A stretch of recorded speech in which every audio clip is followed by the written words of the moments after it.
You go. Hello, I'm Karen Strassman, And I'm Susannah Kenton.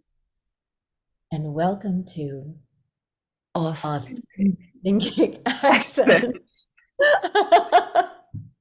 I think because we Work in have a delay, progress. but it's very authentic. So we're going to get it. It's going to be perfect one day. Yeah, and so So, yeah, what are we going to do today? so today we're going to talk about the Mid-Atlantic accent, the elusive Mid-Atlantic accent, and going from an American accent to a Mid-Atlantic accent. Yeah, So, which is my case that is your going from. case. So you get to do it. You get to be the guinea pig. So And just to give context, for myself, it's something that I have a lot of international clients as a voiceover artist, and sometimes I have clients in Hong Kong.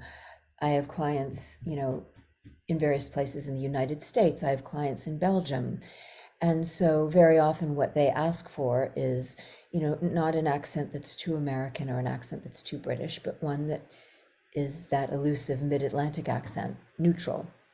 Um, and I also use it a lot for video games, for fantasy video games, the Blizzard games that people know that I do, and the Lord of the Ring games, to give sort of a timeless feel to the world. So, it has this elusive mid-Atlantic accent, has a lot of different uses and applications to it. And today we're going to explore what it's like to go from an American to a mid-Atlantic. perfect. Do you have anything you want to say before I dive in, Susannah? We're going to No, be just that using. I'm going to be a really harsh critic and coach of you. So just relax, let's have you read the goose copy. This is Comma Gets a Cure from dialectsarchive.com, and you can print it up from there if you're interested in it. It has all of the sounds of the American language in it. All right, so dropping into Mid-Atlantic. Before long, that itchy goose began to strut around the office like a lunatic, which made an unsanitary mess. The goose's owner, Mary Harrison, kept calling comma, comma, which Sarah thought was an odd choice for a name. Comma was strong and huge, so it would take some force to trap her. But Sarah had a different idea. First, she tried gently stroking the goose's lower back with her palm, then singing a tune to her. Finally, she administered ether. Nice, nice. So a couple Did of that things. sound coming from American to British? Did Yeah. it So sound more one of American or my more British? um yeah, I thought it was a good blend. I think there are a few places sometimes where American actors get tripped up, and no doubt people with a British base like me get tripped up too. But say the goose's owner's name again for me. The goose's owner, Mary Harrison. That was better. So before I heard Mary, and sometimes Mary Harrison, which people is are very really trying to British. be, but actually in British we would say Mary. We don't say Mary. And Interesting. yeah, and so sometimes there's an assumption that, oh, well, to be British I have to, but actually Mary Harrison. How do Um, you say this would be British? Just and because I of and I how noticed do that you did do softly, and we know we're doing Mid-Atlantic and not British, softly American R's on the word her. you, It would take some force to trap her, then singing a tune to her. And let me just hear how, if you try those phrases, but going a little bit more towards the British, how it sounds. um, it would take some force to trap her. Some force. Singing a tune to her.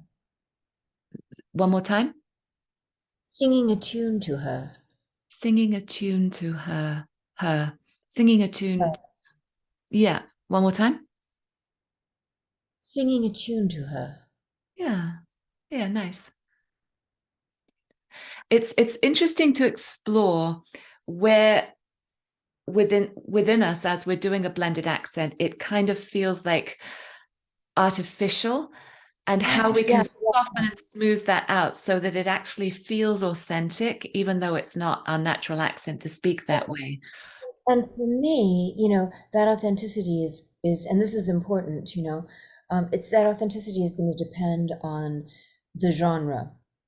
So, for example, if I was doing more of a Lord of the Rings fantasy video game type thing, I would probably lean a little bit more towards the British.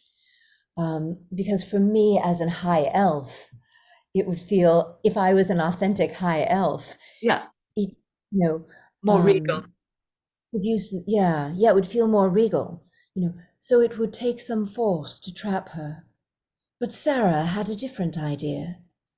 First, she tried gently stroking the goose's lower back with a palm, then singing a tune to her. It would feel more Yes, regal in the yes. high elf character. But for example, if I was doing a voice over for Belgium, you know, or for Hong Kong, I would probably go a little bit more to my comfort zone. You know, Kama was strong and huge, so it would take some force to trap her. But Sarah had a different idea. First, she tried gently stroking the goose's back with her lower palm, then singing a tune to her.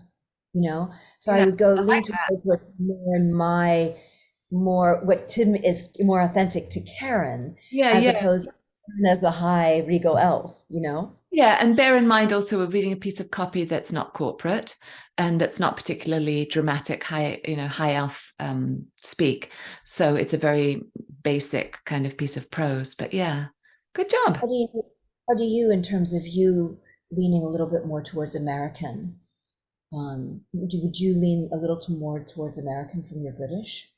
Yeah, often if it's an American client who asks for something mid-Atlantic, because that's their base, the American, I would lean more that way. But if it's one of my European clients who asks for something, a neutral English or whatever, um, global accent, then I would probably lean more towards the British.